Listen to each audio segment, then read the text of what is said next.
4 தான். உலகம் முழுவதும் இருக்கக்கூடிய நிலங்கள் 4 தான். அதுக்காக இந்த உலகத்துக்கு நானிலம் என்ற ஒரு பெயரும் வைத்தார்கள்.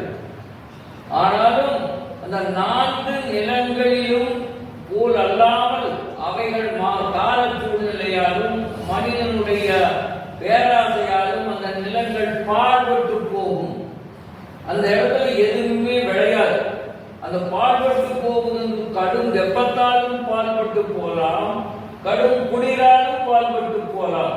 அதனால்தான் பாலை நிலத்துக்குரிய காலமாக பின்பணி காலத்தை தொல்காப்பியர் வைத்திருக்கிறார். அப்ப 4 வகை.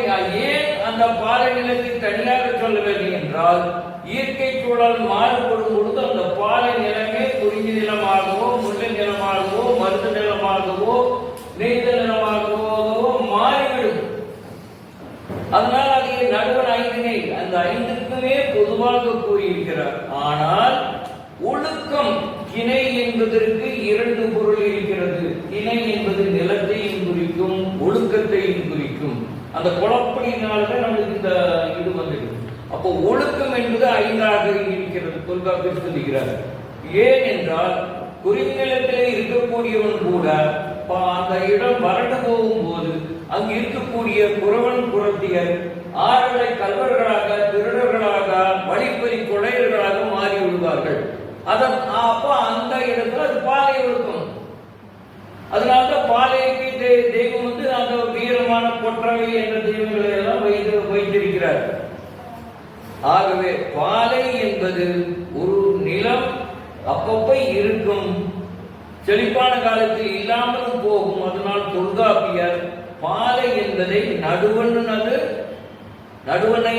நடுவனுடைய அந்த அன்பின் அகத்திலேயே 5ல பாலைத்திணை என்பது நடுவென்று ஒளி நடுவால் இருப்பதற்கு அல்லாமல் மற்ற 4க்கும் மட்டும் நான் நிலத்தை பற்றி சொல்லுகிறேன் என்று அடுத்த நூற்பாவில் மாறுவன் காரவழி உலகம் என்று 4 நிலம் வைக்கிறோம். அப்போ ஒழுக்கம் 5, நிலம் 4. அந்த பாலை நிலம் என்பது உங்களுக்கு ஒரே ஒரு உதாரணம். குளிர்காலத்திலே எதுவுமே விளையாத கோபி பாலைவனம் இருக்குது. ரஷ்யாவுக்கும் மங்கோலியாவுக்கும் இடையிலே கோபி பாலைவனம் இருக்கிறது. அதையும் பாலைவனம் என்று தான் சொல்கிறார்கள். ஆனால் அங்கே கடும் குளிர், பனி, எந்த விளைச்சலும் இல்லாத ஒரு பகுதி. அது குளிர்பாலை. சகாரா தார் பாலைவனம் என்பது வெப்ப பாலைகள். இப்பொழுது சகாரா பாலைவனத்திலே அரேபிய நாடுகளில் செல்வம் கொழிக்கும் நாடுகளாக ஆகும் பொழுது அது உடனே மருந்து நெல்லெல்லாம் விளைவிக்கிறாங்க. அப்ப அது மருந்தமா மாறியது. அப்ப பாலை என்பது ஒரு தனிப்பட்ட முறையில் இல்லை.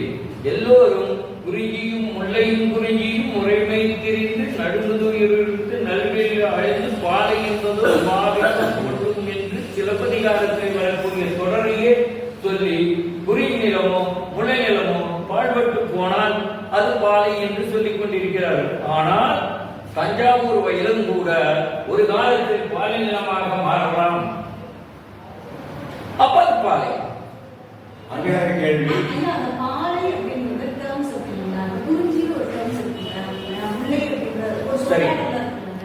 இதெல்லாம் மலர்களினுடைய தமிழர்கள் சொல்லும்போது ஒரு நிலத்திற்கான பெயர் எப்படி சூட்டப்பட்டிருக்கிறதுனா, அந்த நிலத்தில் அதிகமாக அல்லது ஏதோ சிறப்புடைய ஒரு விவாதங்களை இந்த கூட்டத்தில் பேசுறதுடைய கால கடந்துக்கிட்டே நேரமாக இருக்குதுங்க.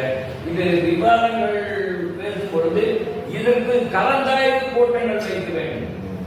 அந்த கலந்தாய்வு கூட்டங்களில் நாம் எல்லோரும் கூடி பேசி தீர்மானம் போடணும். இப்ப நாம நடத்துறது அமர்வு. அந்த அமர்வை ஒழுங்காக ஒழுங்குமுறைகளை கொண்டு போய் அந்த கொள்கைகளை எல்லாம் இணையதளத்தின் வாயிலாக பல்லோருக்கும் உணர்த்த வேண்டும் என்று அந்த அடிப்படையிலே ஒவ்வொரு திங்களும் இந்த 24ஆம் பட்டம் குருமகா சன்னிதானங்களால் கைக்கிளை முதலா பெருந்தினை ரூபாய் முற்பட கிளந்த எழுதனையின்மை என்ற நூற்பாவை தொடங்கி அதற்கு பொருள் கூறி இந்த அவையை தொடங்கி வைத்தார். அதை தொடர்ந்து குரலதிகாரத்துக்கு ஏதாவது ஒரு தலைப்புகளிலிருந்து பேசிக்கொண்டே வர வேண்டும் என்று எனக்கு ஆணை இருக்கின்றார். அந்த ஆணைப்படி இது 88வது அமர்வு. அந்த அமர்விலே நான் இப்பொழுது பேசக்கூடிய பொருள் என்னவென்றால்,